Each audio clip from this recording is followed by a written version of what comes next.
Hello दोस्तों, ये हमारा वीडियो है। वीडियो को आप ले सकते हैं, हमें कोई समस्या नहीं है। नॉवेल ऑफ किंग चैनल को सब्सक्राइब करें, लाइक, शेयर और ज्यादा से ज्यादा कमेंट करना। अगले पार्ट के लिए धन्यवाद। ने सोचा कि उसने अपने पिता से छुटकारा पा लिया है और भाग सकता है। पता चला कि उसके पिता अकेले नहीं आए थे, उसके चाचा भी यहाँ थे। पीछे हटना असंभव था। मेरे लापता भतीजे का पता बहुत दिनों बाद चला। एक चिंतित चाचा के रूप में मैं आपसे मिलने क्यों नहीं आऊंगा? झू लोंग ने हंसते हुए पूछा। आपको फिर से देखकर बहुत अच्छा लगा चांगेर। आप भी अंकल लोंग, झू चांग ने आह भरते हुए जवाब दिया। झू गोंग ने अपने दोनों हाथ ऊपर उठाए और उन्हें सिर के ऊपर जोड़ लिया। जैसे ही उसका हाथ सिर पर लगा, उसके सामने एक अर्ध पारदर्शी ढाल प्रकट हो गई। ये वही ढाल है जिसका मैंने इतने सालों तक तुम्हारे खिलाफ इस्तेमाल किया है। अगर तुम इसे तोड़ सको तो ये तुम्हारी जीत होगी। इसलिए मुझे अपनी असली ताकत दिखाओ। मुझे देखने दो कि तुम कितने बड़े हो गए हो। यही तो मैं करना चाहता हूँ, स्वर्गीय सम्राट ने मुस्कुराते हुए उत्तर दिया। उसने अपनी मुट्ठी को मजबूती से भींचा, जो सुनहरी रोशनी में चमकने लगी। ये वह क्षण था जिसका स्वर्ग सम्राट हमेशा से इंतजार कर रहा था, अतीत में हारी हुई लड़ाई को जीतने का अवसर। यह उसके लिए अपने रिकॉर्ड में एकमात्र काला दाग मिटाने का अवसर था। उसने बहुत से ईश्वरीय जानवरों से लड़ाई नहीं की थी। उसने सिर्फ एक को चुनौती दी थी और वह था झू गोंग। इसके अलावा उसने ऐसा तब किया जब वह स्वर्ग का सम्राट भी नहीं था। वह उस समय सिर्फ एक राजकुमार था। इसके अलावा झू गोंग भी उस समय कुलपति नहीं था। वह भी उस समय झू चांग जैसी ही स्थिति में था। क्या तुम तैयार हो? मैं आ रहा हूँ। हारने के बाद रोना मत, कम बोलना और अधिक क्षमताएं दिखाना। जब तक कि बात करना ही आपकी एकमात्र क्षमता न हो। हालांकि यह आश्चर्यजनक भी नहीं होगा। झू गोंग हंसा। तुम? स्वर्गीय सम्राट ढाल की ओर उड़ गया, अपने पीछे धूल का एक बादल छोड़ते हुए झू गोंग की बाधा के पास पहुंच गया। जैसे ही वह अवरोध के पास पहुंचा, उसने अपनी पूरी ताकत से उसी ढाल पर प्रहार किया जिसने अतीत में उसे पराजित किया था। बूम! कांच टूटने की आवाज के बाद हर जगह तेज आवाज गूंज उठी। अल्पविराम। जैसे ही मुक्का बैरियर पर पड़ा, बैरियर टूट गया और उसके टुकड़े उड़कर चारों ओर चले गए। झू गोंग ने स्वर्गीय सम्राट की ओर देखते हुए मुस्कुराया। बूढ़े ली, तुम निश्चित रूप से मजबूत हो गए हो। कोई आश्चर्य नहीं, मैं ये जीत तुम्हें देता हूँ, उसने स्वर्गीय सम्राट को एक वस्तु फेंकने से पहले कहा। चूंकि तुम जीत गए हो, इसलिए मैं तुमसे जो कुछ भी लिया था उसे वापस कर रहा हूँ। क्या हमारा काम पूरा हो गया? क्या अब मैं अपने बेटे को वापस ले सकता हूँ? उन्होंने मुस्कुराते हुए पूछा। स्वर्गीय सम्राट बहुत खुश था। वह सिर्फ एक बार किसी दूसरे व्यक्ति से हारा था, और वह भी तब जब वह छोटा था। वह हार हमेशा उसके दिमाग में रहती थी। आखिरकार उसने इसे खत्म कर दिया था और अब वह खुश था। चूंकि वह बहुत अच्छे मूड में था, उसने अपना सिर हिलाया। हाँ, तुम उस बदमाश को वापस ले जा सकते हो। सुनिश्चित करो कि वह इस तरह की परेशानी न पैदा करे। वह भाग्यशाली था कि वह मेरी दुनिया में था। अगर वह दानव क्षेत्र में होता तो वह पहले ही मर चुका होता। ये बहुत संभव है। वह आदमी उसे मार डालता और मुझे खबर भी नहीं देता। मैं सुनिश्चित करूंगा कि इस बार वह बच न पाए। झू गोंग ने अपने बेटे के पास वापस जाते हुए कहा। लेकिन पिताजी, मैं अपने दोस्त के बिना वापस नहीं आ सकता। झू चांग ने पुकारा। उसके सामने एक पोर्टल प्रकट हुआ। दोस्त? हाँ, ये सही है। मैं भूल गया था कि तुम किसी को बचाने आए हो। लेकिन सच कहूं तो ये पहली बार है जब मैंने तुम्हें किसी को दोस्त कहते सुना है। मैं उत्सुक हूँ। यह आदमी कौन है? जब तुम स्वर्गीय सम्राट से मेरे मित्र को मुक्त करने के लिए कहोगे, तब तुम्हें उसका पता चलेगा। वह जेल में था, झू चांग ने कहा। झू गोंग ने स्वर्गीय सम्राट की ओर देखा। क्या आप उसके दोस्त को भी रिहा कर सकते हैं? उसका दोस्त? मैं भी उसे ढूंढने की कोशिश कर रहा था, लेकिन वह जेल में नहीं है। हमारा मानना है कि उसे किसी कैदी ने मार दिया है और उसके शरीर को नष्ट कर दिया गया है। शायद यही एकमात्र कारण है कि हम उसे पहले नहीं ढूंढ पाए, स्वर्गीय सम्राट ने जवाब दिया। क्या ये सच है? झू गोंग ने पूछा। स्वर्गीय सम्राट ने सिर हिलाया, जिससे झू गोंग को आह भरनी पड़ी। अल्पविराम, ये निराशाजनक है। मेरे बेटे ने एक दोस्त बनाया और मैं उससे मिल भी नहीं पाया कि वह मर गया। ये निराशाजनक है। लेकिन पिताजी, आप उस पर कैसे विश्वास कर सकते हैं?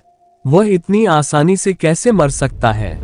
मेरे बेटे, उसके पास हमसे झूठ बोलने का कोई कारण नहीं है। अगर वह कहता है कि वह मर चुका है तो हम उस पर विश्वास कर लेंगे। तुम्हारे पास भी उससे झूठ बोलने का कोई कारण नहीं था। फिर भी तुमने अपने सबसे मजबूत बल का उपयोग करने के बजाय उसके हमले को रोकने के लिए कमजोर अवरोध का उपयोग किया। कोई नहीं बता सकता कि क्या झूठ है और क्या झूठ नहीं है। मैं उस जगह की तलाशी लेने की अनुमति मांगता हूँ, झू चांग ने कहा। इसके अलावा ये सांप उसका पालतू जानवर है। वह पुष्टि कर सकता है कि दक्ष जीवित है। चूंकि मैं इतनी दूर आ गया हूँ, इसलिए मैं उसके बिना नहीं जाऊंगा। उसने आगे कहा, तुमने अपनी सबसे मजबूत बाधा का उपयोग नहीं किया, स्वर्गीय सम्राट ने कहा। उसे यकीन नहीं हो रहा था कि इस आदमी ने उसे जीतने के लिए कमजोर अवरोध का इस्तेमाल किया। कोई आश्चर्य नहीं कि अवरोध को तोड़ना इतना आसान था। उसे लगा कि कुछ गड़बड़ है। ये पूरी तरह से सही नहीं है। मैंने आपके हमले का सामना करने के लिए अपनी रक्षा को कमजोर नहीं किया। झू गोंग ने पीछे मुड़कर देखा। पिछली बार आप इस बाधा को नहीं तोड़ पाए थे और यही शर्त थी, ये देखने के लिए कि क्या आप इसे तोड़ सकते हैं। अब पिछली कुछ शताब्दियों में मैंने और क्या बाधाएं सीखी, यह एक अलग मामला है। हम अपनी पिछली शर्त को फिर से बना रहे थे, इसलिए मुझे पिछली बाधा का उपयोग करना पड़ा जिसका मैंने उपयोग किया था, उन्होंने समझाया। स्वर्गीय सम्राट ने अपना सिर खुजलाया। अब तुम तकनीकी बात पर जा रहे हो। मैं देख सकता हूँ कि तुम मुझे जीतने दोगे। यह उचित नहीं है। मैं तुम्हें फिर से चुनौती देता हूँ। बुरे लीग शर्त पहले ही तय हो चुकी है। तुम जीत गए। मुझे कोई नई शर्त लगाने की कोई वजह नहीं दिखती, झू गोंग ने आह भरते हुए कहा। बस मुझे जाने दो। मुझे उस बदमाश को भी सजा देनी है। आप इसे बाद में कर सकते हैं। पहले आपको एक और शर्त से गुजरना होगा, स्वर्गीय सम्राट ने कहा। अपने पास मौजूद सबसे मजबूत अवरोध का उपयोग करें और मैं अपने पास मौजूद सबसे मजबूत हमले का उपयोग करूंगा। ठीक है, शर्त किस बात की है? अगर मैं जीत गया तो मुझे क्या मिलेगा? स्वर्गीय सम्राट ने आश्चर्य से कहा। उन्होंने कहा, यदि आप जीत जाते हैं तो मैं आपके बेटे को इस पूरी दुनिया की खोज करने की अनुमति दूंगा जब तक वह चाहे।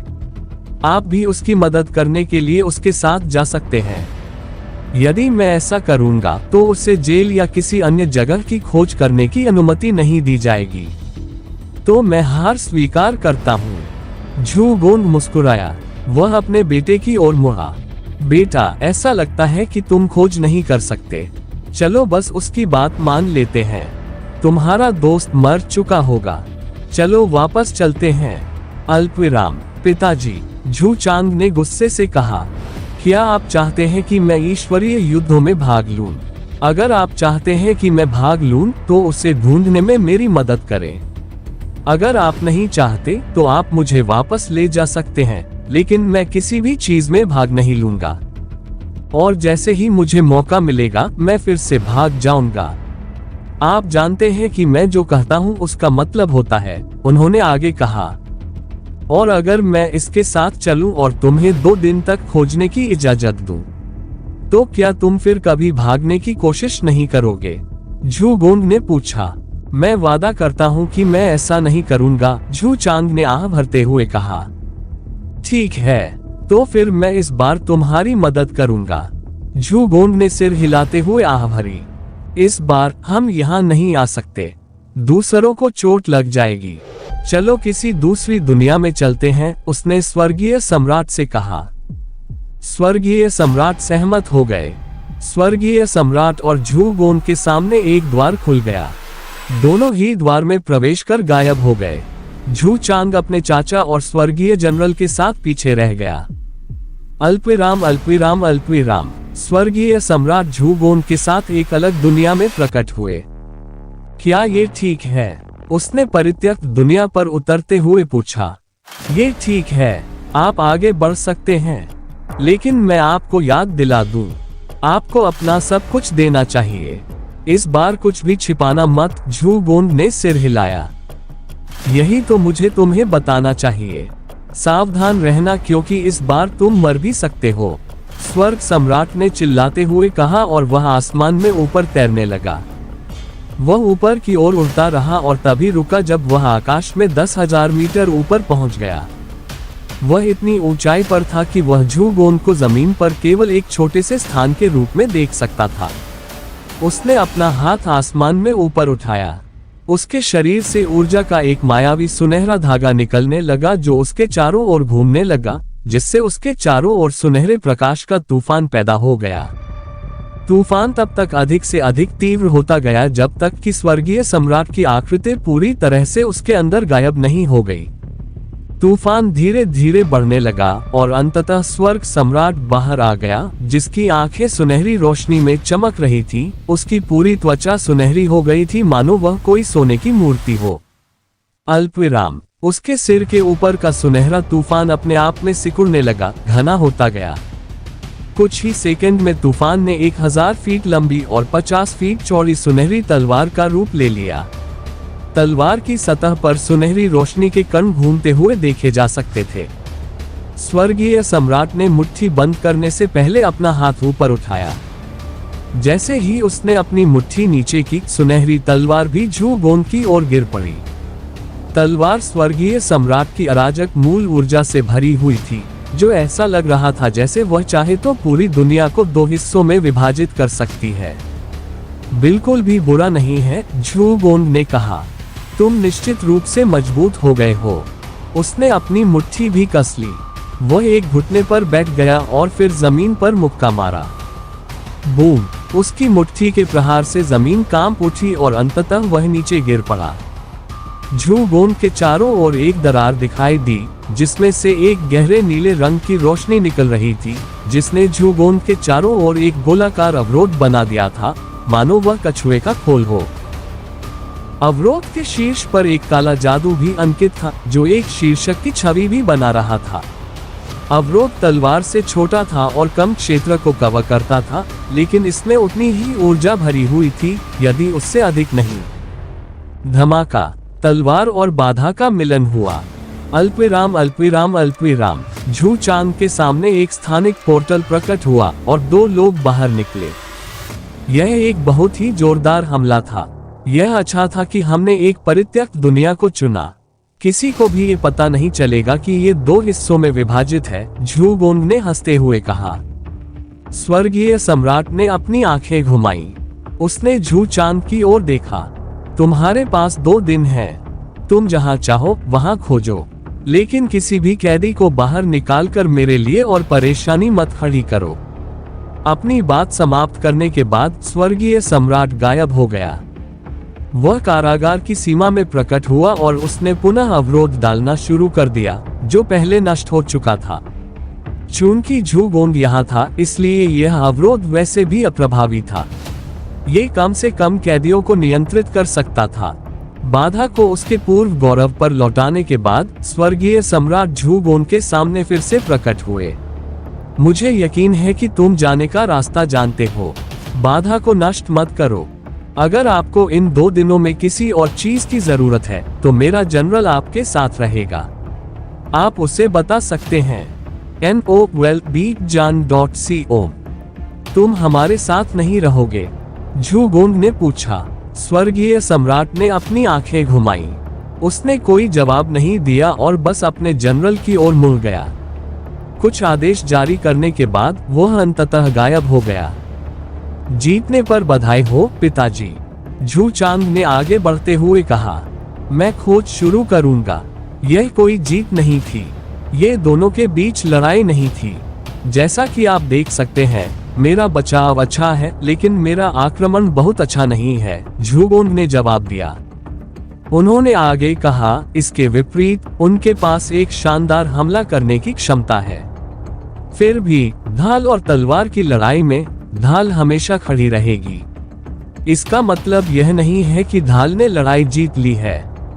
यह ऐसी चीजों के लिए हमारी क्षमता में एक अंतर्निहित लाभ है। तो इसे मेरी जीत या उसकी हार मत समझो। ये छोटा सा आदान प्रदान इस बात का सबूत नहीं है कि असली लड़ाई में क्या हो सकता है। किसी को भी स्वर्गीय सम्राट को कम नहीं आंकना चाहिए। कहा जाता है कि वह एक ऐसी ताकत है जिसका किसी कारण से सम्मान किया जाना चाहिए। उसने सिर हिलाते हुए आह भरी। खैर, खोज जारी रखो। तुम्हारे चाचा तुम्हारे साथ होंगे। अल्पविराम अल्पविराम अल्पविराम। बाहरी दुनिया में झू चांद ने दक्ष की खोज शुरू कर दी। इस बीच दक्ष हवा के बीच में बैठा था, स्थानिक अराजकता के कठिन सिद्धांत को समझने की कोशिश कर रहा था।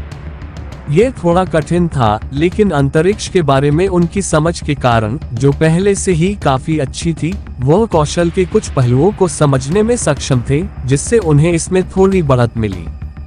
समय ऐसे बीतता गया जैसे वह खुद से ही दौड़ रहा हो। मिनट घंटों में बदल गए और घंटे दिन में बदल गए। उसे तो ये भी एहसास नहीं था कि एक दिन बीत चुका है। अगला दिन भी उसकी अपेक्षा से जल्दी आ गया। बूढ़ा आदमी दक्ष को दृढ़ता से देखता रहा।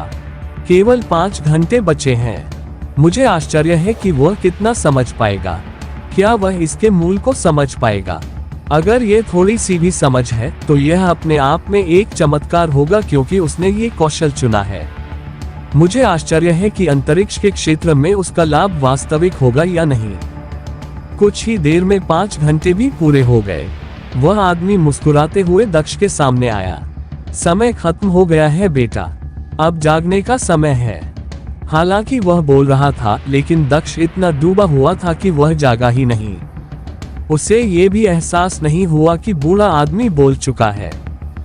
बूढ़े आदमी ने हल्के से ताली बजाई, जिससे हवा में एक अजीब कंपन पैदा हो गया, जिसने दक्ष को उसकी तल्लीनता से बाहर निकाला। दक्ष ने अपनी आंखें खोली और बूढ़े आदमी की ओर देखा। क्या समय खत्म हो गया है? हाँ, तुम्हारे 2 दिन लगभग 2 मिनट पहले ही पूरे हुए हैं। तुम्हें और समय नहीं दिया जा सकता। तो क्या तुम सफल हुए? बूढ़े आदमी ने पूछा। मैं सफलता के बारे में नहीं जानता, लेकिन मुझे अराजकता के बारे में कुछ जानकारी मिली। हालांकि मुझे नहीं पता कि परीक्षण में सफल होने के लिए इतना काफी है या नहीं, दक्ष ने आह भरते हुए कहा। मुझे दिखाओ कि तुमने क्या समझा। अगर यह मेरे द्वारा पूछे गए सवाल के करीब भी है तो मैं तुम्हें पास कर दूंगा। हालांकि अगर यह करीब भी नहीं है तो तुम जिस रास्ते से आए हो उसी रास्ते से तुम्हें बाहर भेज दिया जाएगा। इसके अलावा मुझे यकीन नहीं है कि तुम ये जानते हो या नहीं, लेकिन मुसीबत बाहर तुम्हारा इंतजार कर रही है, इसलिए तुम शायद पास होना चाहो। परेशानी? क्या मतलब है तुम्हारा? कोई तुम्हें बुला रहा था, और इस जेल में यह अच्छी बात नहीं है, क्योंकि केवल तुम्हारे दोस्त और तुम्हारे दुश्मन ही तुम्हें इतनी तीव्रता से बुला सकते हैं। और मुझे लगता है कि यह बाद वाला था, इसलिए अगर तुम खतरे में खुद को बचाने में सक्षम होना चाहते हो तो तुम्हें निकल जाना चाहिए। ये गू चेन ही होगा। वह मुझसे ये पूछने के लिए मुझे ढूंढ रहा होगा कि मैंने कितना समझा। मैं यहाँ सिर्फ 2 लोगों को जानता हूँ। मैंने किसी और से बातचीत नहीं की है।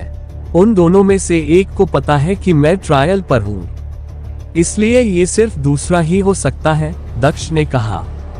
मुझे संदेह है कि मेरे लिए कोई खतरा है, लेकिन फिर भी अगर मुझे जेल से बाहर निकलने का कोई आसान रास्ता मिल जाए तो मैं उसे अपना लूंगा।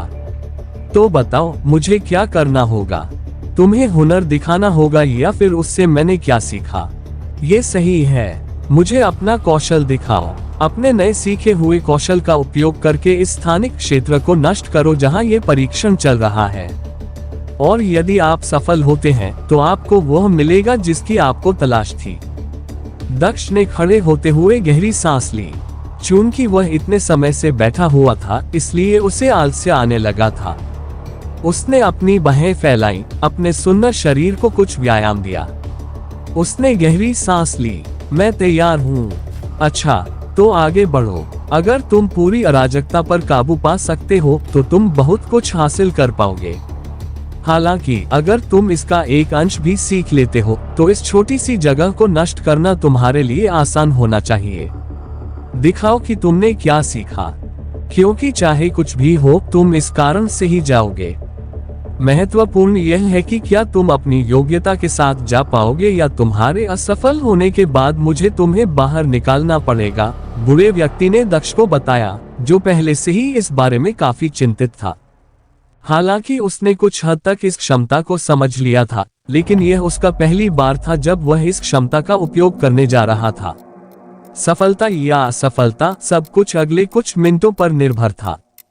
उसने अपने दोनों हाथों को रगड़कर उनमें थोड़ी गर्माहट पैदा की और फिर अपने हाथों को अलग कर लिया। उसने अपने अंतरिक्ष के नियम का उपयोग करना शुरू कर दिया ताकि उसे निष्पादन में थोड़ी बढ़त मिल सके। उसकी आंखें शुद्ध हो गईं। उसके चारों ओर अंतरिक्ष में दरारें पड़ने लगीं। बूढ़ा आदमी फांसी देखकर मुस्कुराया। दक्ष ने एक बार अपने हाथों से ताली बजाई। यह एक सामान्य ताली की तरह लग रहा था, लेकिन इस ताली में कई रहस्य छिपे हुए थे। ताली बजने के तुरंत बाद हर जगह तेज हवाएं चलने लगीं। हवाएं जहां भी जाती, अंतरिक्ष नष्ट होता रहता। हवाएं भी नहीं रुकी। वे जितना आगे बढ़ती गईं, उतनी ही तेज होती गईं, जब तक कि पूरा क्षेत्र नष्ट नहीं हो गया। दक्ष ने खुद को एक अलग स्थान पर खड़ा पाया, जहां कोई द्वीप नहीं था। तो मुझे एक स्थान के अंदर एक स्थान पर रखा गया था। मैंने एक को नष्ट कर दिया, लेकिन हमारे पास ये बचा हुआ है, दक्ष ने बड़बड़ाते हुए कहा। आप गलत हैं। आप एक ऐसे स्थान के अंदर थे जिसे 3 बार सुदृढ़ किया गया था। इसलिए मैं अनुमान लगाता हूं कि आप कह सकते हैं कि आप एक ऐसे स्थान में थे जो एक ऐसे स्थान के अंदर था जो स्वयं एक अन्य स्थान के अंदर था, बूढ़े व्यक्ति ने उत्तर दिया। तो मुझे इसे फिर से नष्ट करना होगा। अभी 2 और करने हैं, दक्ष ने पूछा। बूढ़ा आदमी मुस्कुराया, अपना सिर हिलाते हुए। आपको ऐसा करने की जरूरत नहीं है, एक ही काफी था। अगर आपने एक को नष्ट कर दिया तो मुझे संदेह है कि आप दूसरे को नष्ट नहीं कर सकते। मैं वास्तव में आश्चर्यचकित हूं कि आप इसे इतनी जल्दी हासिल करने में कामयाब रहे। लेकिन फिर आपके पास एक ऐसा लाभ था जो आपसे पहले किसी और व्यक्ति के पास नहीं था। आखिरकार आपने अंतरिक्ष के नियम को समझ लिया। ये स्थानिक अराजकता को थोड़ा बहुत पूरक करता है। इसलिए संक्षेप में ये कुछ हद तक धोखाधड़ी जैसा है। चूंकि आपने वास्तव में अपनी समझ का उपयोग नहीं किया, लेकिन मैं इसे छोड़ दूंगा। बूढ़ा आदमी हंसने लगा। बधाई हो नौजवान, तुम परीक्षण पास करने वाले पहले व्यक्ति बन गए और इस बूढ़े आदमी के शिष्य बन गए। खैर, मुझे लगता है कि इस आदमी की जो भी आत्मा बची है वह तुम्हारे पास है। बूढ़े आदमी ने अपनी थोड़ी रगड़ी। तो आप मुझे जेल से बाहर निकलने में मदद करेंगे? दक्ष ने पूछा। मैं ऐसा नहीं करूंगा, बूढ़ा आदमी मुस्कुराया। वास्तव में मैं तुम्हें वापस जेल भेज दूंगा। बकवास। तुमने कहा था कि अगर मैं टेस्ट पास कर लूंगा तो बच जाऊंगा। तुम मुझे वापस भेज दोगे। यह क्या घोटाला है? NOWELLBEIN.CO। यह कोई घोटाला नहीं है। मैंने तुमसे कहा था कि हमारा काम पूरा हो जाने के बाद तुम्हें भागने के लिए मेरी मदद की जरूरत नहीं होगी, और मैं इस पर कायम रहूंगा। अब तुम मेरे शिष्य हो। जब तक हमारा काम पूरा हो जाएगा तब तक तुम जेल से बाहर निकलने में सक्षम हो जाओगे और कोई भी तुम्हें रोक नहीं पाएगा, बूढ़े व्यक्ति ने जवाब दिया। तुम्हारा मतलब है कि तुम मुझे मजबूत बनने में मदद करोगे। तुम मेरे शिष्य हो, वह व्यक्ति जो मेरा नाम आगे ले जाएगा। ये बूढ़ा आदमी तुम्हारी मदद नहीं करेगा तो किसकी मदद करेगा? वह आदमी हंसा। 1 मिनट रुको, तुम खुद भी इस व्यक्ति से तब तक नहीं बच पाए जब तक सम्राट ने तुम्हें जाने नहीं दिया। तुम मुझे इतना मजबूत कैसे बना सकते हो कि मैं वहां से निकल जाऊं? दक्ष ने उस आदमी को संदेह भरी नजरों से देखते हुए पूछा। किसने तुमसे कहा कि मैं बिना महाराज की आज्ञा के भाग नहीं सकता? भाग न पाने और भाग न पाने के बीच बहुत फर्क है। बूढ़े आदमी ने गर्व से अपनी बाहें मोड़ ली। क्या आप ये कहना चाह रहे हैं कि आप कर सकते थे और आपने नहीं किया? दक्ष ने भौहें सिकोड़ते हुए पूछा। ये सही है, मैं महामहिम का प्रजा था। अगर मैं जाने में सक्षम भी होता तो भी मैं नहीं जाता, क्योंकि यह उनके आदेशों का अपमान करने जैसा होता। भले ही उन्होंने मुझे यहाँ भेजकर मुझ पर कोई एहसान नहीं किया, फिर भी मैं शाही आदेशों का अनादर नहीं कर सकता। मैं आखिरकार एक देशभक्त हूँ। बूढ़ा आदमी हंसा। देशभक्त नहीं, बल्कि मूर्ख, मैं कहूँगा, दक्ष ने सोचा।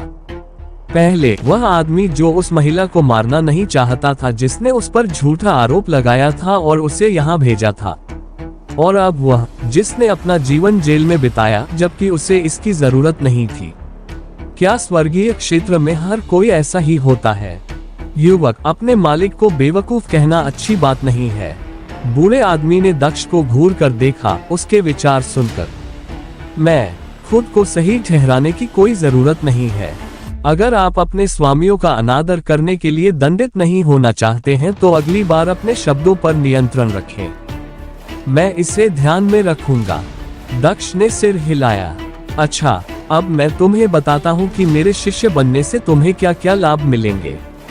मुझे यकीन है कि यह वह हिस्सा है जो तुम्हें पसंद आएगा। बूढ़ा आदमी मुस्कुराया। पहला लाभ, आपको वे सभी साधना संवर्धन वस्तुएं मिलेंगी जो मैंने इस जेल में एकत्र की हैं। आपकी साधना बहुत तेजी से बढ़ेगी और आपको इसकी बहुत जरूरत है, क्योंकि आप वास्तव में साधना में बहुत कमजोर हैं। मैं ईमानदारी से कह रहा हूँ, स्वर्ग में कोई भी किशोर तुम्हें हरा सकता है। मैं तुम्हारी कमजोरी को बाहर नहीं जाने दे सकता। दूसरा फायदा, मैं तुम्हें वे सभी कौशल सिखाऊंगा जो मैं जानता हूँ, और मैं तुम्हें उनमें निपुणता हासिल करने में मदद करूंगा। तुम यहाँ उनका अभ्यास भी कर पाओगे। मैं शक्तिशाली दुश्मनों को भी बुला सकता हूँ, जैसे तुमने परीक्षण में सामना किया था। तुम लाइव अनुभव प्राप्त कर सकते हो। इसके अलावा मैं न केवल अपने कौशल सिखाऊंगा, बल्कि वे कौशल भी सिखाऊंगा जिन्हें मैं स्वयं नहीं समझ पाया, लेकिन मुझे लगता है कि वे आपके लिए उपयुक्त होंगे। इसके अलावा मैं तुम्हें जाने से पहले इनाम भी दूंगा। लेकिन ये बात की बात है, और भी छोटी छोटी बातें हैं, लेकिन जब हम वहां पहुंचेंगे तो मैं तुम्हें बता दूंगा। तो क्या तुम तैयार हो? बूढ़े आदमी ने पूछा। क्या मैं आपसे एक बात पूछ सकता हूँ? आपको क्या लगता है कि मुझे यहाँ कब तक रहना होगा? ये सब कुछ ऐसा लगता है जिसमें बहुत समय लगेगा। तो हम कितने समय की बात कर रहे हैं? समय, मुझे लगता है कि कुछ 1000 साल, बूढ़े आदमी ने जवाब दिया। 1000 साल? मैं अभी 30 साल का भी नहीं हुआ हूँ, और आप चाहते हैं कि मैं यहाँ 1000 साल बिताऊं? दक्ष ने लगभग चिल्लाते हुए कहा। तुम क्या सोचते हो, प्रगति करना आसान है? 1000 साल कुछ भी नहीं है। मैं तुम्हें जितना विकसित करना चाहता हूँ, उतना विकसित होने में विशेषज्ञों को भी हजारों साल लग जाते हैं। इसके अलावा शुरुआती चरणों में बढ़ना आसान है, लेकिन बाद के चरणों में ये कठिन हो जाता है, इसीलिए इसमें अधिक समय लगता है, बूढ़े व्यक्ति ने कहा। उन्होंने आगे कहा, इसके अलावा ये सिर्फ साधना के बारे में नहीं है, क्योंकि आप इसे बाहर भी प्राप्त कर सकते हैं, लेकिन ये कौशल और समय के बारे में भी है। नहीं, मुझे परवाह नहीं कि तुम इसे कैसे कहते हो, मैं यहाँ 1000 साल नहीं बिता सकता। मेरे पास करने के लिए बहुत सी चीजें हैं, वे इंतजार नहीं कर सकते। दक्ष ने जवाब दिया। क्या चीजें? जैसे कि मेरा पालतू जानवर जो पीछे छूट गया है, उसे ढूंढना। हो सकता है कि मेरे जाने तक वह मर जाए। मुझे 3 लोगों को भी मारना है। मैंने स्वर्ग से शपथ ली है कि मैं उन्हें मार डालूंगा। अगर मैं देर से पहुंचा और ब्लड ड्रैगन सम्राट ने उन्हें मार दिया तो मैं मर जाऊंगा। दक्ष ने समझाया। मैंने पहले ही टावर में इतने साल बिता लिए हैं, अब और बर्बाद नहीं कर सकता। केवल इतना ही। इसे हल करना आसान है। मैं यहाँ समय की गति को समायोजित कर सकता हूँ। बाहर का 1 सेकंड यहाँ 100 साल के बराबर होगा। क्या ये ज्यादा अच्छा लगता है? 1000 साल में सिर्फ 10 सेकंड ही गुजरते हैं, तो यह वैसा ही होगा जैसे आप 10 सेकंड बाद बाहर जाते हैं, बूढ़े व्यक्ति ने सुझाव दिया। फिर वही बात, अगर तुम अभी बाहर गए तो तुम्हें जेल से भागने की कोशिश में बहुत समय बर्बाद करना पड़ेगा। इसके बजाय क्यों न तुम यहाँ बाहरी दुनिया के 10 या 20 सेकंड भी बिताओ? उसने पूछा। क्या ये सचमुच संभव है? दक्ष ने भौहें सिकोड़ते हुए पूछा। बेशक ऐसा ही है। वास्तव में डार्क टॉवर में भी यही हुआ था। मेरे दूसरे आधे ने टॉवर में समय बदल दिया था क्योंकि कोई टॉवर में घुसपैठ करने की कोशिश कर रहा था और मेरा दूसरा आधा उस मामले को संभालने के लिए परीक्षणों में बाधा नहीं डालना चाहता था। इसलिए उसने आपको खत्म करने के लिए अंदर समय धीमा कर दिया। बुरे आदमी ने जवाब दिया। तुम ऐसा कैसे कर सकते हो? तुम समय को नियंत्रित कर सकते हो? दक्ष ने भौहें सिकोड़ते हुए पूछा। बिल्कुल नहीं, हम केवल अंतरिक्ष के नियम का उपयोग कर सकते हैं और हम उसी का उपयोग करते हैं। क्या अंतरिक्ष के नियम के माध्यम से इसे प्राप्त करना संभव है? दक्ष ने पूछा। बेशक, हम अपने द्वारा बनाए गए स्थान के अंदर हैं। हम वास्तविक दुनिया में समय को नियंत्रित नहीं कर सकते, लेकिन हम समय के अनुसार स्थान बना सकते हैं जैसा हम चाहते हैं। हालांकि यह एक बहुत ही उच्च स्तरीय कौशल है, लेकिन यही कारण है कि मैं इतना शक्तिशाली था। जबकि अन्य लोग 100 वर्षों तक साधना करते थे, मैंने एक ही समय में 1,00,000 वर्षों तक साधना की, क्योंकि मैं हमेशा से ही साधना में बुरा था। शायद मैं अंत में तुम्हें भी ये तरकीब सिखा दूं। अल्पविराम, तो तुमने भी किसी तरह से धोखा दिया? दक्ष ने पूछा। बेशक, वरना तुम क्यों सोचते हो कि मैं तुम्हारी धोखाधड़ी को अनदेखा कर दूंगा? जैसा शिष्य वैसा गुरु। बूढ़ा आदमी खिलखिलाकर हंसा। तो क्या अब तुम स्वीकार करते हो? उसने पूछा। क्या हम शुरू करें या तुम अभी भी जाना चाहते हो? दक्ष ने सिर हिलाया, हालांकि अचानक उसे कुछ याद आया। हम शुरू कर सकते हैं, लेकिन मेरी एक और विनती है। क्या? बूढ़े आदमी ने पूछा। मेरा एक परिवार है। मैं सोच रहा था कि क्या आप उन्हें भी प्रशिक्षित कर सकते हैं।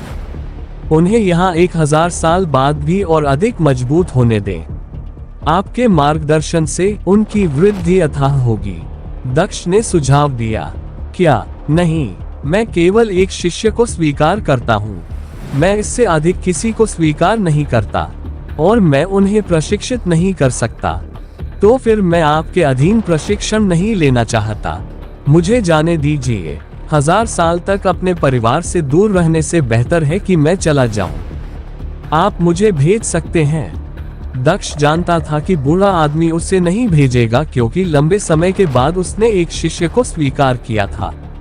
वह देख सकता था कि बूढ़ा आदमी उसे बाहर भेजने के बजाय अंत में उसकी मांगों को स्वीकार कर लेगा।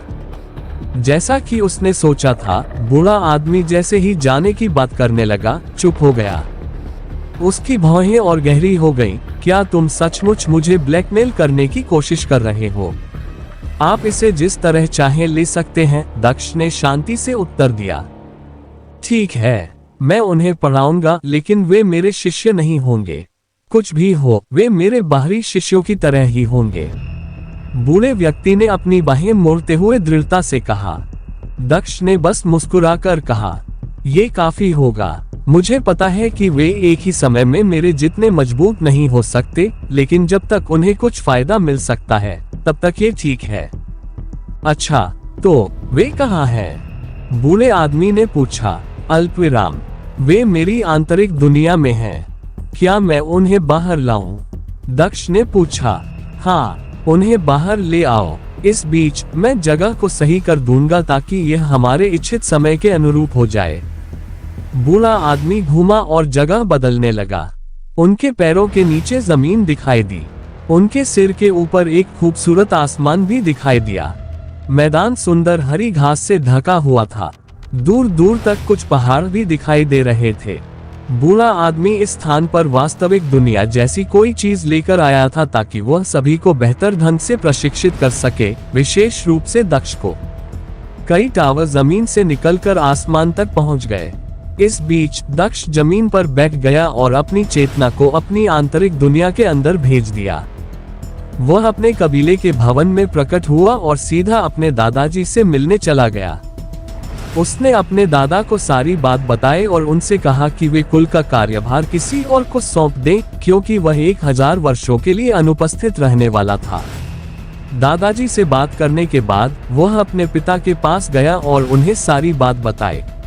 हालांकि उन्होंने उन्हें कुछ नहीं बताया। उसने अपने पिता से बस इतना कहा कि वे उसकी माँ और आयशा को उसके दादाजी के कमरे में ले जाएं और यह जरूरी था।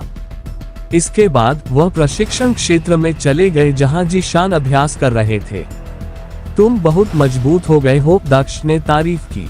मजबूत? हाँ, तुम मजाक कर रहे हो। तुम्हारे सामने ये कुछ भी नहीं है। फिर भी स्वागत है। क्या तुम्हें वह आदमी मिल गया जिसके बारे में तुमने कहा था कि वह तुम्हें सिखाएगा? जीशान ने पूछा। मैं और अधिक प्रशिक्षण लेने के लिए वास्तव में उत्साहित हूँ।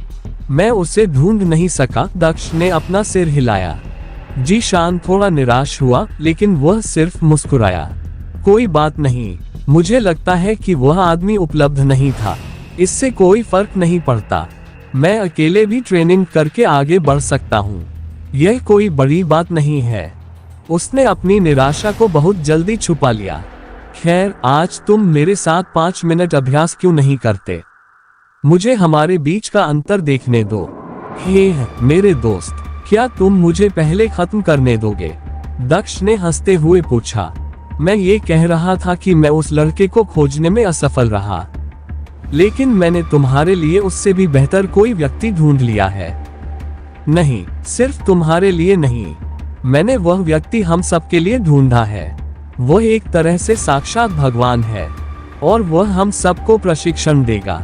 जब तक वह प्रशिक्षण देगा तब तक तुम इतने मजबूत हो जाओगे कि तुम खुद भी अनुमान नहीं लगा पाओगे, इसलिए उत्साहित रहो। अल्पविराम। मैं तुम्हें बाद में और बताऊंगा, लेकिन अभी तुम बाकी लोगों के साथ दादाजी के कमरे में प्रतीक्षा करो। मैं बाकी लोगों को भी बुला लूंगा। दक्ष प्रशिक्षण क्षेत्र से बाहर निकला और कबीले के अंदर एक बगीचे में चला गया। कबीले का बगीचा कबीले के मुख्य भाग के पास था, जहां सभी महत्वपूर्ण सदस्य रहते थे। बगीचे के ऊपर की छत कांच की बनी थी, जिससे प्रकाश अंदर आ सकता था। बगीचे में खूबसूरत विदेशी पौधे थे जो बगीचे को और भी हरा भरा बना रहे थे। बगीचे के बीच में एक खूबसूरत तालाब था जो चमचमाते पानी से भरा था, जिसे पिया नहीं जा सकता था। ये सिर्फ दिखावे के लिए था। तालाब के पास कुछ महिलाएं बैठी हुई कुछ बातें कर रही थीं। तुम यहाँ हो? दक्ष ने महिलाओं के करीब जाते हुए कहा। देखो किसने आने का फैसला किया है। जिक्विंग ने दक्ष को घूर कर देखा। तो आखिरकार इतने लंबे समय के बाद तुम्हें वापस आने का समय मिल गया। मिंग्यू ने भी पूछा। तुम्हें पता है कि जब तुम नहीं आती हो तो हर कोई कितना चिंतित हो जाता है। दक्ष ने अपने सिर के पीछे खुजलाया। मुझे पता है, लेकिन मैं वास्तव में किसी ऐसी चीज में फंस गया था जिसने मुझे यहाँ आने की अनुमति नहीं दी। पहले तो वह झू चांद के साथ था। वह अपने शरीर को बिना सुरक्षा के छोड़कर यहाँ नहीं आ सकता था। इसके अलावा झू चांद से मुक्त होने के बाद वह जेल में था, जहाँ उसे और भी महत्वपूर्ण मामलों से निपटना था। अल्पविराम। खैर, हम इस बारे में बाद में बात कर सकते हैं। मैं अच्छी खबर लेकर आया हूँ। मैं आप सभी को अपने साथ ले जाने आया हूँ। हम जा रहे हैं? जिक्विंग ने पूछा। बाहरी दुनिया में जा रहे हैं। एक तरह से, लेकिन पूरी तरह से नहीं। असल में मैं एक शक्तिशाली व्यक्ति का शिष्य बन गया हूँ। वह मुझे अगले 1000 सालों तक प्रशिक्षित करेगा और मैंने उसे आप सभी को भी प्रशिक्षित करने के लिए राजी कर लिया है। इसलिए हम वहाँ एक साथ रहेंगे और जब तक हम काम पूरा करेंगे तब तक आप वास्तव में कई गुना अधिक शक्तिशाली हो जाएंगे। इसके अलावा आपको अकेले प्रशिक्षण नहीं लेना पड़ेगा।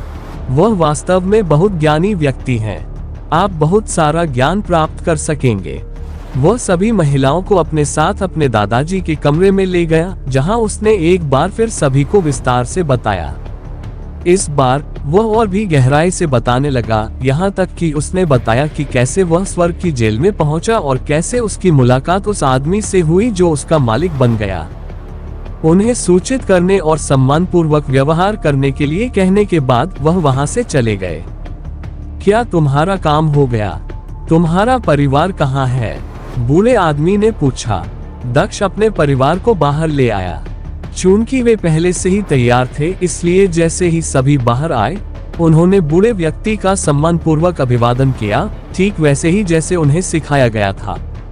आह, इतने सारे, बूढ़ा आदमी बुदबुदाया और वहां मौजूद सभी लोगों को शून्य दृष्टि से देखा। वहां 11 लोग खड़े थे। दक्ष की 6 पत्नियां, उसके पिता, माँ, दादा, जीशान और फिर आयशा। मैंने सोचा था कि आपके पास 2-4 लोग होंगे, लेकिन इतने सारे लोग। बूढ़ा आदमी खुद को उससे हाथ मिलाए बिना नहीं रह सका। तुमने मुझसे वादा किया था, अब तुम वापस नहीं जा सकते। इसके अलावा इससे कोई फर्क नहीं पड़ता कि वे 11 हैं। तुम्हारे जैसे दिव्य गुरु के सामने 11 लोग क्या मायने रखते हैं, दक्ष ने जवाब दिया। अल्पविराम। हा हा हा बेटा, मुझे पता है तुम मुझे खुश करने की कोशिश कर रहे हो। ये काम नहीं करेगा। हालांकि मैंने पहले ही वादा किया था कि मैं उन्हें स्वीकार करूंगा, इसलिए मैं अपने शब्दों से पीछे नहीं हटूंगा। उसने अपना हाथ अपनी पीठ के पीछे रखा। लेकिन जैसा कि मैंने कहा, वे मेरे शिष्य नहीं हैं। मैं उन्हें केवल कुछ ही चीजें सिखाऊंगा। जहां तक मेरी सीमित शिक्षा से उनकी प्रगति का सवाल है, यह उन पर निर्भर करेगा। उन्होंने 11 लोगों की ओर ध्यानपूर्वक देखा और पूछा, क्या आप तैयार हैं? उसकी भारी निगाहों के नीचे हर कोई छोटा सा महसूस कर रहा था। जीशान ने आगे बढ़ने से पहले अपनी मुट्ठी भींच ली। मैं स्वीकार करता हूँ। मैं और मजबूत बनना चाहता हूँ। मैं वादा करता हूँ कि मैं अपना सब कुछ दे दूंगा। NOWELLBEATJAN.CO। मैं अपना पूरा दिल सीखने में लगा दूंगा।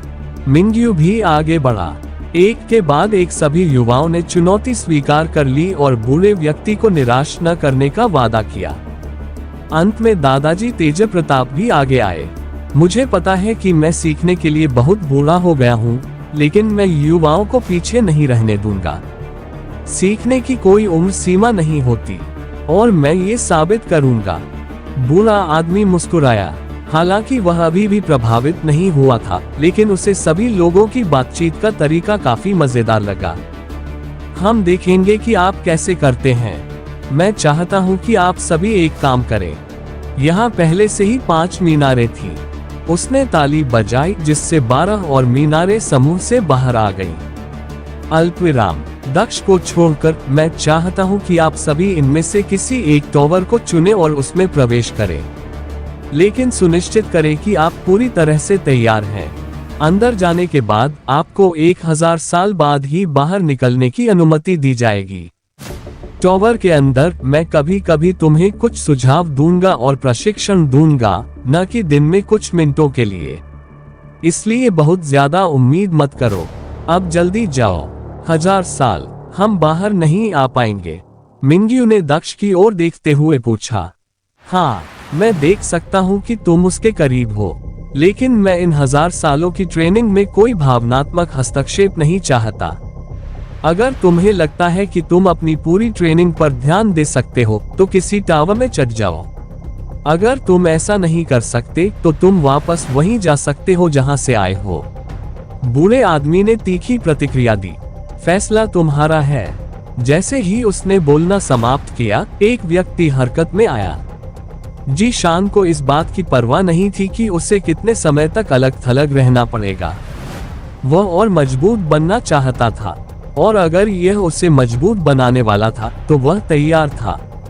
वह पहले टावर में प्रविष्ट हुआ। चिंता मत करो, 1000 साल ऐसे बीत जाएंगे जैसे कुछ भी नहीं। वास्तव में साधना में वृद्धि के साथ 1000 साल तुम्हारे जीवन के एक अंश के समान होंगे। आगे बढ़ो। दक्ष ने अपने परिवार को भी धक्का दिया, जो उसकी ओर देख रहा था। लेकिन ज़ीकिंग ने बड़बड़ाया, लेकिन जब उसने दक्ष की आंखों में उम्मीद भरी नजर देखी, तो वह और कुछ नहीं कह सकी। मैं तुम्हें 1000 साल बाद देखूंगी, और मैं तुमसे भी ज्यादा ताकतवर हो जाऊंगी। बस तुम देखते रहना, उसने दक्ष की ओर देखते हुए मुस्कुरा कर कहा। टावर में प्रवेश करने से पहले उसने परिवार के अन्य सदस्यों को विदाई दी। जू और मेई ने भी तीसरे और चौथे टावर में प्रवेश करने से पहले ऐसा ही किया। एक के बाद एक सभी ने एक एक टावर में प्रवेश किया, केवल दक्ष को पीछे छोड़ दिया। सभी टावर बंद हो गए और जमीन के अंदर चले गए। क्या हो रहा है? दक्ष ने भौहें सिकुड़ते हुए पूछा। कुछ नहीं, चिंता मत करो, वे सुरक्षित रहेंगे। तुम उन्हें 1000 साल बाद भी सुरक्षित पाओगे। वास्तव में वे और भी बेहतर हो जाएंगे। तो क्या हम तुम्हारा प्रशिक्षण जारी रखें, जो कि मुख्य बात है? उसने दक्ष से पूछा। हाँ, दक्ष ने सिर हिलाया।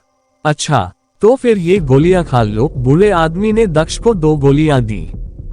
अल्पविराम। बूढ़े आदमी ने दक्ष को 2 गोलियां दी। दक्ष ने गोलियों को देखा और भौहें सिकोड़ते हुए कहा, ये गोलियां क्या है? ये ऐसी चीजें हैं जो आपको स्वर्ग में केवल धनी लोगों के पास ही मिलेंगी। ऐसी चीजें जो उन्हें आगे बढ़ने में मदद कर सकती हैं। गोली निगल ले और इन गोलियों से मिलने वाली ऊर्जा से अपने मूल को परिष्कृत करने का प्रयास करें। ये पहला कदम है। अगले 1 महीने तक आपको केवल यही करना होगा, बूढ़े व्यक्ति ने उत्तर दिया। केवल 1 महीने तक गोलियां खाओगी? दक्ष ने पूछा। बिल्कुल, चूंकि आपने अभी अभी इन्हें शुरू किया है, इसलिए 2 गोलियां तैयार करने में आपको कम से कम 1 दिन लगेगा। आपके पास कुछ और करने का समय नहीं होगा। मुझे उम्मीद है कि 1 महीने तक इसी प्रक्रिया से गुजरने के बाद हम उस समय को घटाकर 6 घंटे कर सकते हैं, बूढ़े व्यक्ति ने समझाया।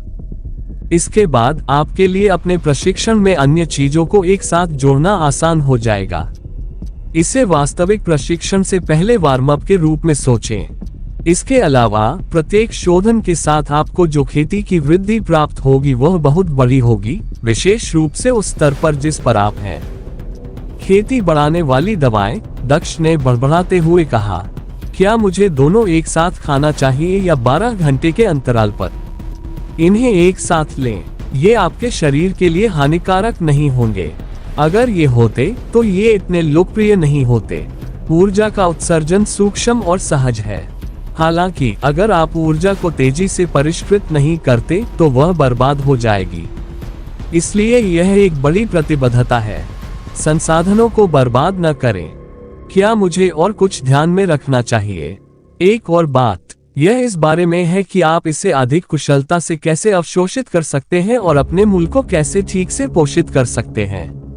मैं ये ज्ञान हस्तांतरित कर रहा हूँ। बूढ़ा आदमी दक्ष के करीब गया और अपना हाथ दक्ष के सिर पर रख दिया। सारी आवश्यक जानकारी प्राप्त करने के बाद दक्ष ने दोनों गोलियां निगल ली और ध्यान की मुद्रा में बैठ गया। उसने गोली की शांत ऊर्जा को अवशोषित करना शुरू कर दिया। अन्य आक्रामक साधना गोलियों के विपरीत ये बहुत चिकनी थी। उसका पूरा शरीर ऊर्जा से आराम महसूस कर रहा था। कोई दर्द या ऐसा एहसास नहीं था कि उसका शरीर इसके कारण जलने वाला है, जैसा कि उसने पहले अक्सर अनुभव किया था। अल्पविराम। बूढ़े व्यक्ति ने 1 घंटे तक दक्ष पर नजर रखी और यह सुनिश्चित करने के बाद कि सब कुछ ठीक है, वह गायब हो गया।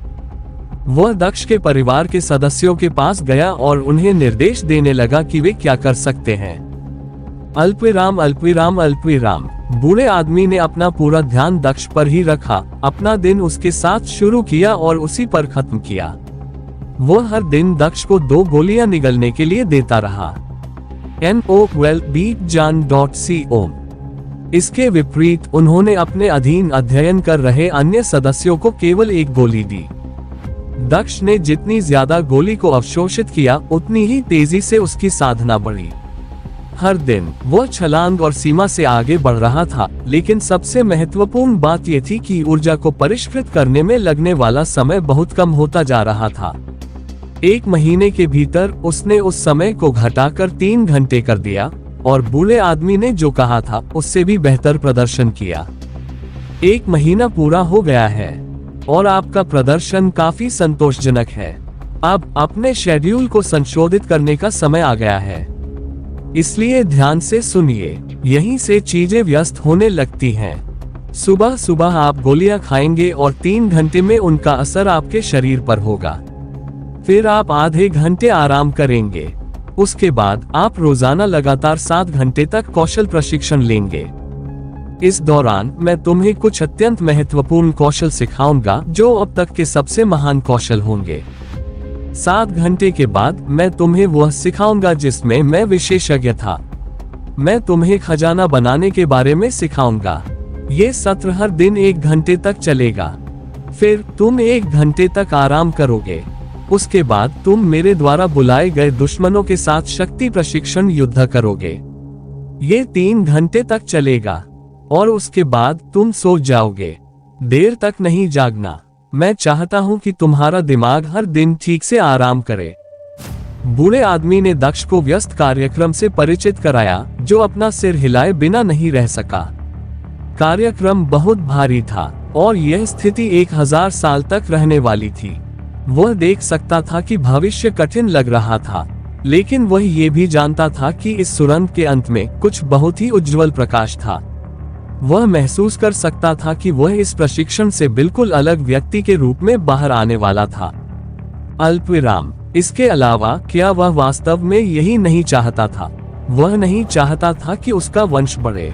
इसके बजाय वह चाहता था कि उसकी साधना उसके वंश से पहले चरम अवस्था पर पहुंच जाए, ताकि उसे पूरी तरह सक्षम होने से पहले तियानशेन का सामना न करना पड़े। अल्पविराम, अल्पविराम, अल्पविराम। आपको भ्रमों का बहुत अच्छा ज्ञान है। आज मुझे लगता है कि ब्रह्म मास्टर शुन का मार्ग आपके लिए सही होगा। न केवल वह शक्तिशाली था, बल्कि वह बहुत खतरनाक भी था।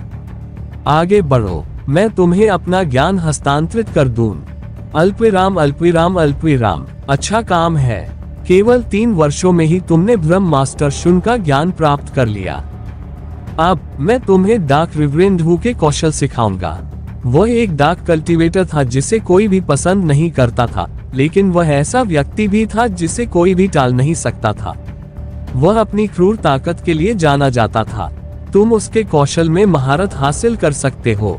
यह तुम्हारी डाक आभा को पूरक करेगा और यह परिस्थितियों में मददगार होगा।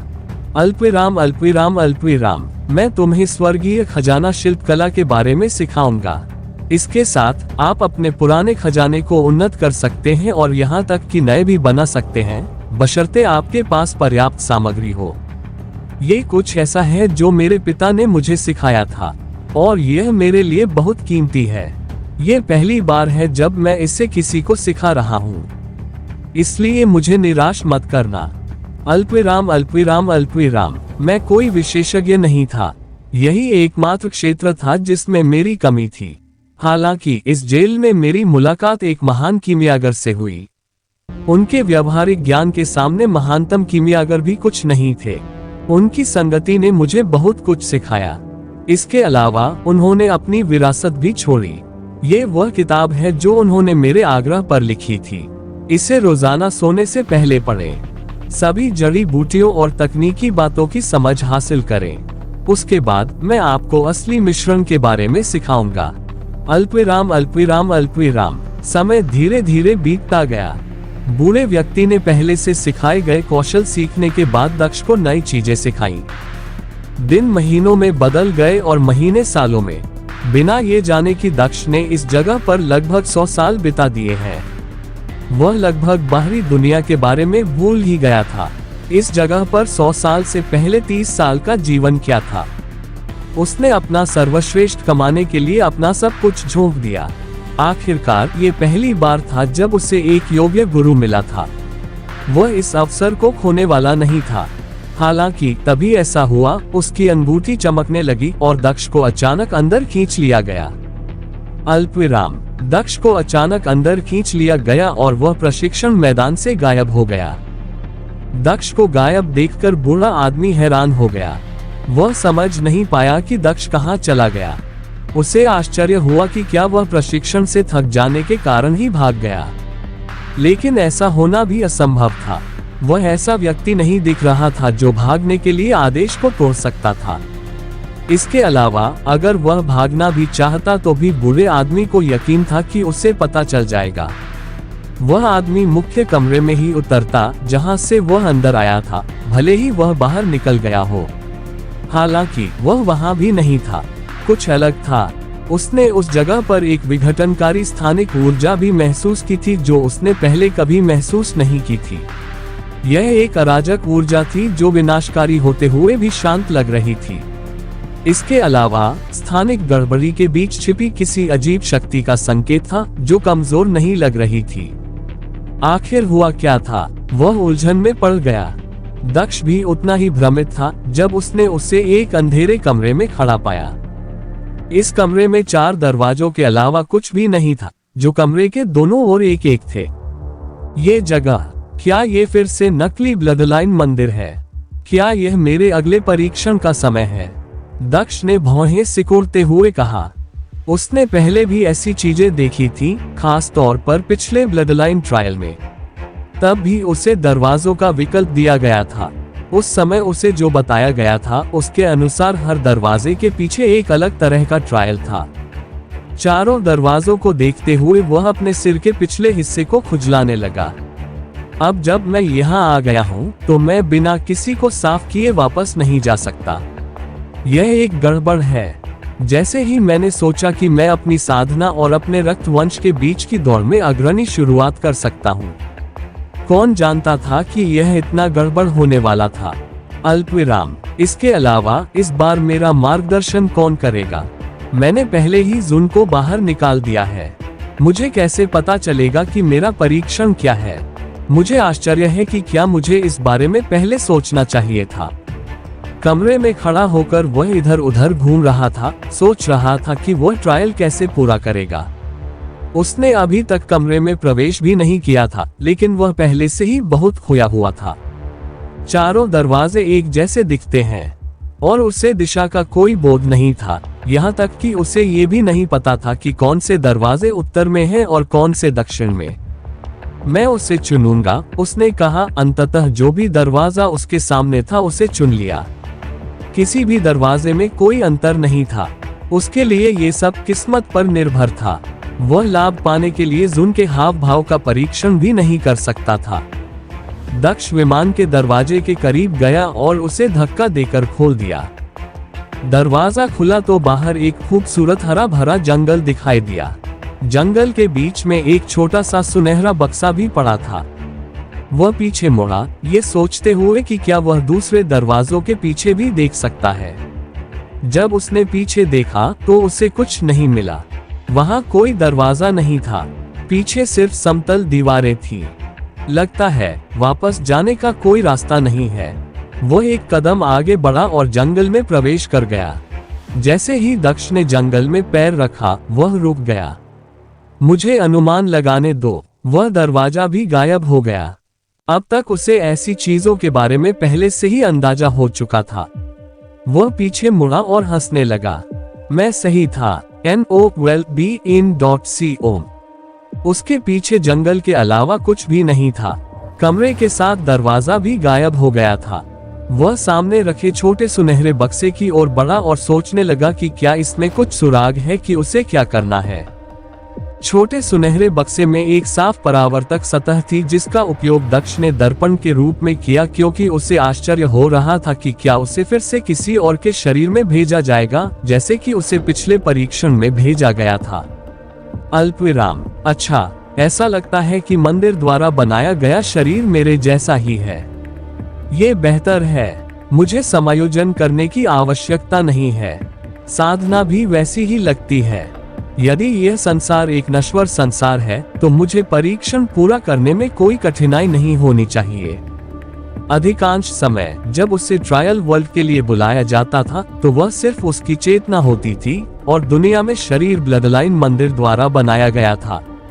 उसने विश्वास किया कि इस बार भी ऐसा ही हुआ है, लेकिन उसे यह एहसास नहीं था कि इस बार उसका असली शरीर ही बुलाया गया है। सुनहरे बक्से पर कोई ताला नहीं था, जिससे दक्ष के लिए उसे खोलना और उसके अंदर की सामग्री देखना आसान हो गया। एक बोतल, उसने भौहें सिकोड़ते हुए कहा। जब उसने डिब्बा खोला तो उसे अंदर एक छोटी बोतल मिली। उस बोतल के अलावा उसमें कुछ भी नहीं था। कोई संकेत, कोई निर्देश या कुछ भी नहीं। उसने छोटी पारदर्शी बोतल उठाई जो केवल 10 इंच लंबी थी। ऐसा लग रहा था कि वह कांच की बनी हुई थी और उसका ढक्कन लकड़ी का था। उसके अंदर कुछ भी नहीं था। मुझे इस छोटी बोतल का क्या करना चाहिए? वह बोतल से खेलने लगा और व्यंग्यपूर्वक मुस्कुराने लगा। इसमें पानी भर दूं ताकि मैं निर्जलीकरण से न मर जाऊं। उसने बोतल का लकड़ी का ढक्कन खोलने की कोशिश की, लेकिन वह भी काम नहीं आया। बोतल सीलबंद लग रही थी। अपनी अपार शक्ति के बावजूद वह उसे खोल हेलो दोस्तों, ये हमारा वीडियो है। वीडियो को आप ले सकते हैं, हमें कोई समस्या नहीं है। नॉवेल ऑफ किंग चैनल को सब्सक्राइब करें, तो लाइक, शेयर और ज्यादा से ज्यादा कमेंट करना। अगले पार्ट के लिए धन्यवाद। ही नहीं सका। मैंने कभी भी जून को इतना याद नहीं किया जितना अब करता हूँ। वह इसके लिए बहुत जरूरी थी, दक्ष ने आह भरते हुए कहा। ये बोतल मैं इससे फेंक भी नहीं सकता क्योंकि यह वापसी के लिए मेरे पास एकमात्र सुराग है। उड़ने की दिशा चुनने से पहले उसने बोतल को अपने हाथ में पकड़ लिया। चूंकि वह समझ नहीं पा रहा था कि इस जगह से कैसे बाहर निकला जाए, इसलिए उसने पहले दुनिया को बेहतर ढंग से समझने का निर्णय लिया। अगर मैंने अपने परिवार को प्रशिक्षण के लिए नहीं भेजा होता तो वे मेरी आंतरिक दुनिया में होते। मैं शायद जुन से सलाह ले पाता। अरे मैं उसके बारे में इतना क्यों सोच रहा हूँ? वह यहाँ नहीं है। क्या क्या हो सकता है? इस बारे में सोचने से मेरी समस्या हल नहीं होने वाली है। छोटा सा जंगल जैसे ही शुरू हुआ था वैसे ही खत्म हो गया। दक्ष को जंगल से निकले हुए कुछ मिनट भी नहीं हुए थे कि वह जंगल से बाहर निकल गया। एक मानव शहर। मुझे लगता है कि मैं वास्तव में एक नश्वर दुनिया में हूँ। ये दुनिया पर कब्जा करने का परीक्षण नहीं हो सकता। मेरे पास जो ताकत है उसके साथ यह समझ में नहीं आएगा। और मेरी ताकत भी सीमित नहीं थी, इसलिए यह शायद ताकत की परीक्षा नहीं है बल्कि कौशल या शायद दिमाग की परीक्षा है। वह शहर की ओर उड़ने लगा। उसे किसी इंसान से मिले हुए 100 साल से ज्यादा हो गए थे। उसे उत्सुकता थी कि यह बातचीत कैसी होगी। वह ये भी सोच रहा था कि शहर में इंसान भी है या कोई जानवर। किसी कारणवश उसे भी ऐसा लग रहा था कि कुछ गड़बड़ है, मानो इस जगह में उसके अनुमान से कहीं अधिक कुछ छिपा हो। अल्पविराम। शहर किसी भी आम शहर की तरह ही था, जिसमें छोटे छोटे घर थे। किसी भी घर में दूसरी मंजिल नहीं थी। हर इमारत छोटी थी। वहां कोई बड़ी संरचना या टावर नहीं थे, जो कुछ हद तक अजीब था। अधिकांश शहरों में कुछ ऊंची संरचनाएं, टावर और अन्य चीजें थीं। हालांकि इस शहर में केवल कुछ साधारण घर थे। भौहें सिकुड़ते हुए उसने शहर के अंदर अपना पहला कदम रखा। मदद करना। जैसे ही दक्ष शहर के अंदर पहुंचा, उसने किसी की चीख सुनी। ऐसा लग रहा था जैसे कोई महिला जोर से चिल्ला रही हो। वह उस दिशा में उड़ गया। वह एक गली से आ रही थी। वहां पहुंचकर उसे थोड़ा आश्चर्य हुआ। बहुत से लोग सड़कों पर चल रहे थे, लेकिन चीखें सुनने के बाद भी कोई नहीं रुका। क्या किसी को परवाह नहीं थी? वह गली के अंदर उतरा। गली के अंत में एक गंजा आदमी एक महिला का हाथ पकड़े खड़ा था। महिला के कपड़ों के टुकड़े हर जगह पड़े थे। उसके कपड़े फटे हुए थे, जिससे वह बिना कपड़ों के रह गई थी। वह आदमी महिला को अपने करीब खींच रहा था, जबकि वह विरोध कर रही थी। तुम मुझे घृणास्पद लगते हो, दक्ष ने अपना सिर हिलाते हुए कहा। उसने एक क्यू चाकू बनाया और उसे गंजे आदमी की ओर फेंक दिया। आह! चाकू आदमी की खोपड़ी में घुस गया, जिससे वह जोर से चिल्लाया। उसकी पकड़ कमजोर हो गई और महिला आजाद हो गई। महिला ने पीछे खड़े दक्ष को देखा। वह एक तरफ चली गई और जल्दी से अपने कपड़ों का टुकड़ा उठाकर खुद को जितना हो सके उतना ढकने लगी और फिर वापस खड़ी हो गई। दूसरी ओर वह व्यक्ति बेजान होकर जमीन पर गिर पड़ा। क्या आप ठीक हैं? दक्ष ने महिला से पूछा। महिला ने सिर हिलाया। बहुत बहुत धन्यवाद। कोई बात नहीं। वैसे भी मुझे लगता है कि आपके कपड़े नष्ट हो गए हैं। मेरे पास कुछ अतिरिक्त कपड़े हैं, आप उन्हें पहन सकते हैं। और उसके बाद मैं आपसे इस जगह के बारे में बात करना चाहता हूँ। महिला ने अपना सिर हिलाया और अपने शरीर को बदलते हुए दक्ष के करीब आ गई। उसने दक्ष से कपड़े ले लिए, लेकिन वहां से नहीं गई। इसके बजाय उसने दक्ष की ओर कृतज्ञता भरी आंखों से देखा। बहुत बहुत धन्यवाद। तुम सबसे अच्छे इंसान हो जिन्हें मैंने देखा। वह आगे बढ़ी और दक्ष को कसकर गले लगा लिया। ये कुछ भी नहीं है, तुम्हें इसकी जरूरत नहीं है। हम। दक्ष ने महिला की गर्दन पकड़ी और उसे आगे की दीवार की ओर फेंक दिया। NOLBJNN। महिला का सिर दीवार से टकराया और खून बहने लगा। उसके हाथ से कुछ छूटकर जमीन पर गिर गया। जो छोटी सी धातु की चीज गिरी वो एक चाकू था। चूंकि दक्ष अपने आसपास की चीजों पर नजर रख रहा था, इसलिए वह ये भी देख पा रहा था कि उसके पीछे क्या हो रहा था। उसने देखा था कि लड़की ने एक चाकू निकाला था जिसे उसने अपने कपड़ों के टुकड़ों के बीच छिपा रखा था। वह बस उसकी गर्दन पर चाकू भोंकने ही वाली थी। महिला का सिर दीवार से टकराया और वह खून से लथपथ होकर जमीन पर गिर पड़ी। मैंने तुम्हारी मदद की और तुमने मुझे मारने की कोशिश की। वह महिला के करीब गया। हालांकि उसे मारने की जरूरत नहीं थी, वह पहले ही मर चुका था। ये बहुत बेवकूफी है, बहुत पागल औरत है, बिना किसी कारण के मुझ पर हमला कर रही है। इधर मैं उससे इस शहर के बारे में पूछना चाहता था, उधर वह मुझे मारने के बारे में सोच रही थी। उसने अपना सिर हिलाया। मुझे जवाब देने के लिए किसी और को ढूंढना होगा। साथ ही मुझे इस बोतल के बारे में भी कुछ करना होगा। इस मुकदमे में इसका क्या महत्व है? पीछे मुड़कर उसने बोतल को देखा। हाँ, बोतल देखकर उसके चेहरे पर शिकन उभर आई। क्या ये हमेशा से वहां थी? उसे नहीं पता था कि ऐसा क्यों हुआ, लेकिन उसे बोतल के अंदर लाल रंग का एक छोटा सा धब्बा दिखाई दिया। मुझे यकीन है कि यह लाल धब्बा पहले अंदर नहीं था। ये कैसे आया? बोतल तो सीलबंद है। वह अपनी उलझन में ही खोया हुआ था कि दूसरी ओर से एक आदमी आया। तुम यहाँ क्या कर रहे हो? हाँ, तुमने इन दोनों को मार दिया।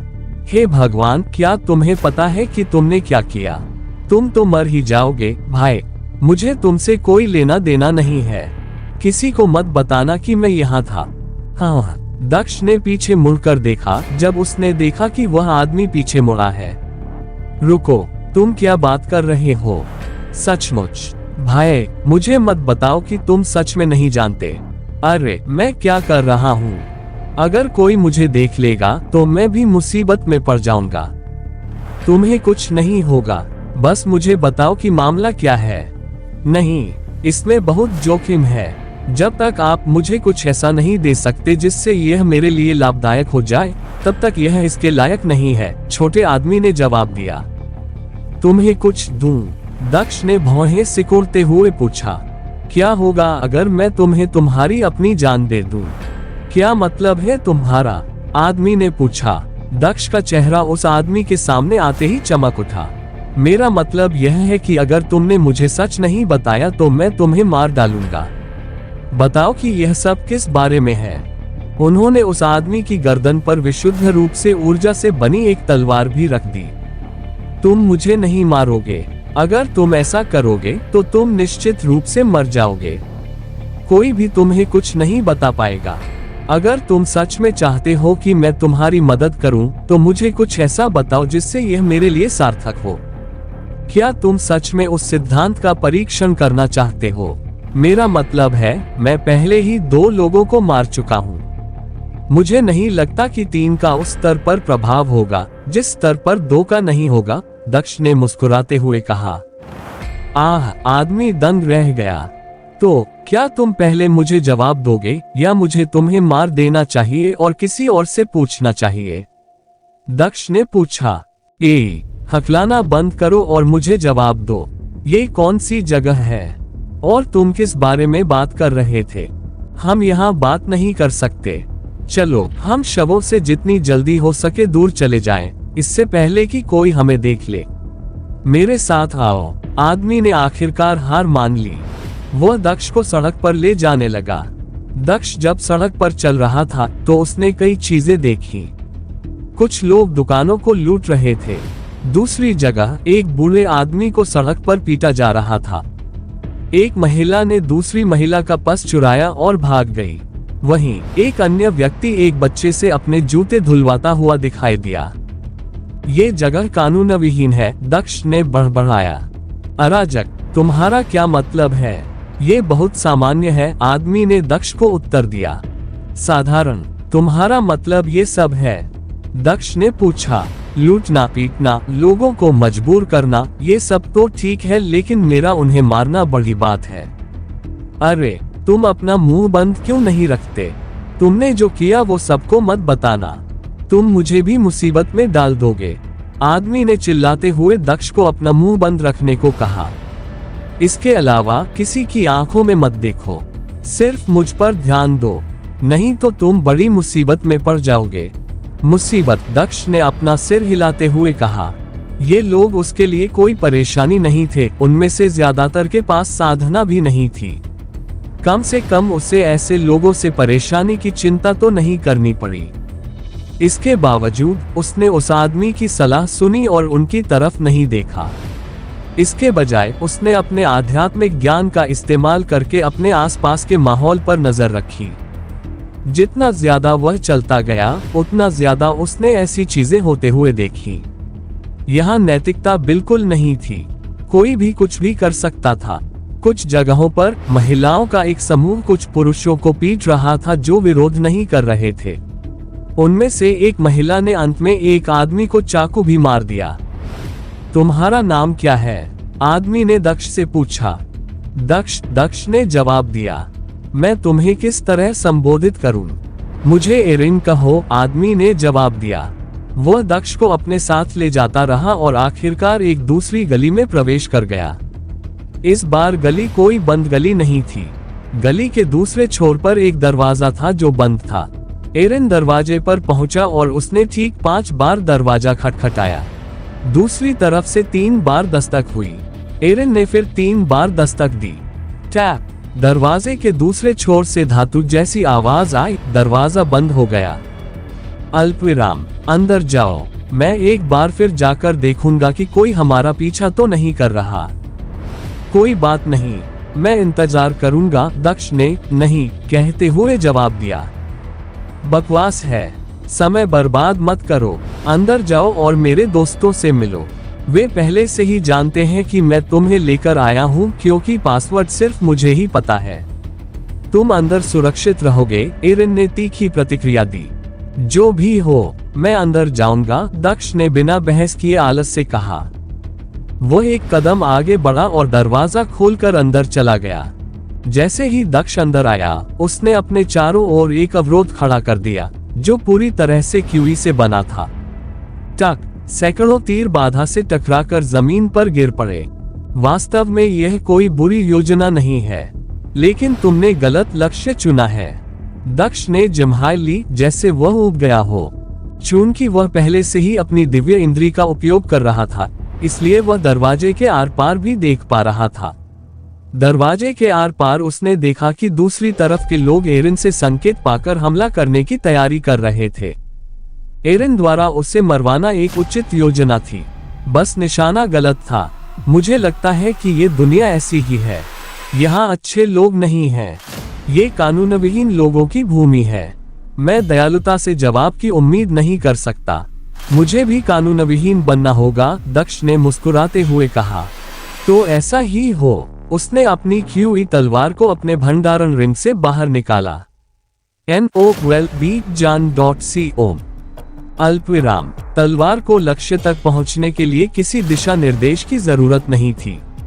वह सीधे उड़ी और सभी के सिर उड़ा दिए। लोग दक्ष की ओर और अधिक तीर चलाते रहे, लेकिन कवच पर किसी का कोई प्रभाव नहीं पड़ा। एक के बाद एक करीब 100 लाशें जमीन पर गिरी। पूरा मैदान लाशों से भर गया और कोई भी जिंदा नहीं बचा। अपना काम खत्म करने के बाद तलवार उड़कर वापस आ गई। दक्ष पीछे मुड़ा और एरिन के वापस आने का इंतजार करने लगा। क्या तुमने उसे खत्म कर दिया? एरिन भी जल्द ही वापस आ गया और मैदान में प्रवेश कर गया। मैंने उसे कई बार खत्म किया। तुम किसकी बात कर रहे थे? दक्ष ने मुस्कुराते हुए कहा। तुम। दक्ष को पूरी तरह सुरक्षित देखकर एरिन चौंक गया। वह समझ नहीं पाया यह आदमी कैसे सुरक्षित था। उसने जल्द ही अपने पैरों के नीचे तीर और आसपास के इलाके में लाशें देखी। यह आदमी, उसने न केवल सभी को इतनी आसानी से मार डाला बल्कि एक छिपे हुए हमले में भी बच गया। पहली बार हमारी चाल विफल हो गई।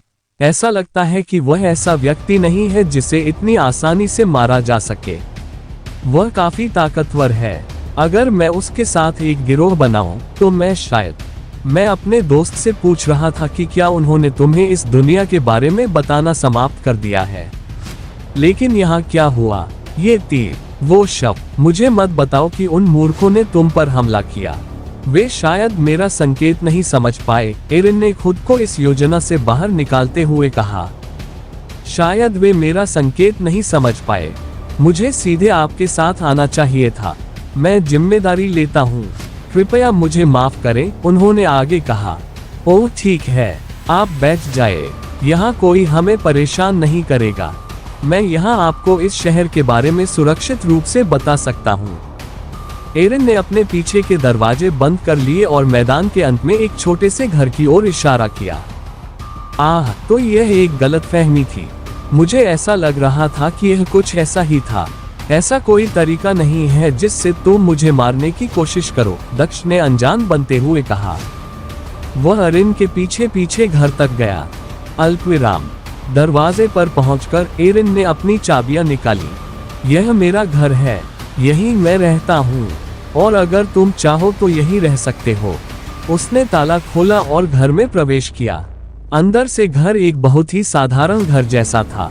एक बिस्तर, एक अलमारी और कुछ रसोई के सामान थे। बिस्तर पर बैठ जाओ, एरिन ने बिस्तर की ओर इशारा किया। साथ ही उसने अपने लिए एक कुर्सी चुनी। वह कुर्सी पर बैठ गया। दक्ष बिस्तर पर एरिन के सामने बैठ गया। वैसे तुम्हारे हाथ में वह बोतल क्या है? तुम वह खाली बोतल लेकर घूम रहे थे, एरिन ने पूछा। यह दक्ष ने देखा कि बोतल अब अलग थी। बोतल के अंदर वह लाल धब्बा ज्यादा था।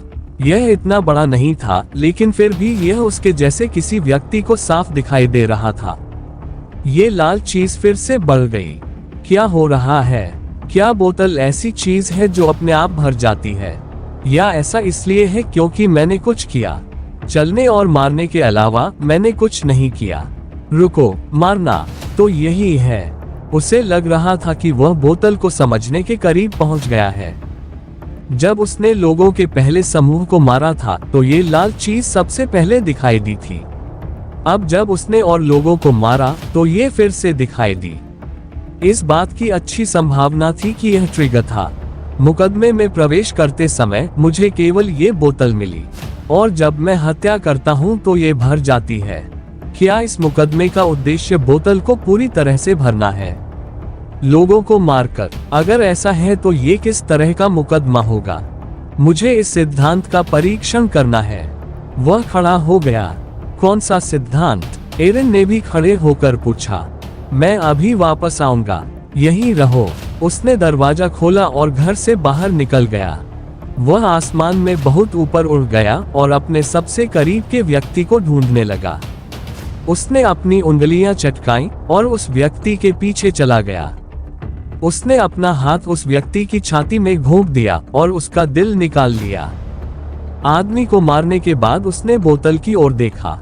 मैं सही था, ये भर रहा है, इसलिए मुझे ट्रायल पास करने के लिए लोगों को मारना होगा। लेकिन अगर मुझे ये छोटी सी बोतल भी भरनी है तो मुझे बहुत सारे लोगों को मारना होगा।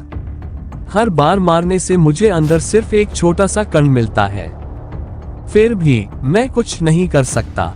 अगर यह ट्रायल है तो मुझे ही पहले बाहर निकलना होगा। उसने बोतल अपनी जेब में रख ली। अल्पविराम। दक्ष ने अपने हाथ में रखी छोटी बोतल को देखा, जो उसे यह संकेत देने की कोशिश कर रही थी कि परीक्षण में सफल होने के लिए उसे क्या करना होगा। लोगों को मारने के लिए तैयार होने के बावजूद वह अभी भी उलझन में था कि क्या वह वास्तव में मुकदमे को सही ढंग से समझ रहा है।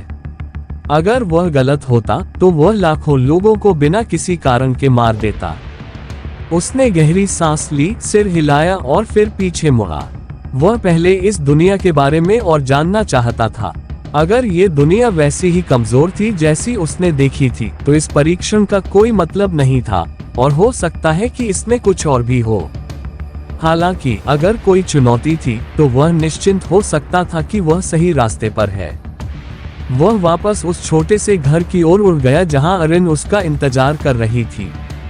एरिन ने दक्ष की अनुपस्थिति में भागने के बारे में काफी सोचा था, लेकिन उसने यह विचार छोड़ दिया, खासकर इसलिए क्योंकि वह दक्ष को अपनी ओर करने की संभावनाओं के बारे में लालची था।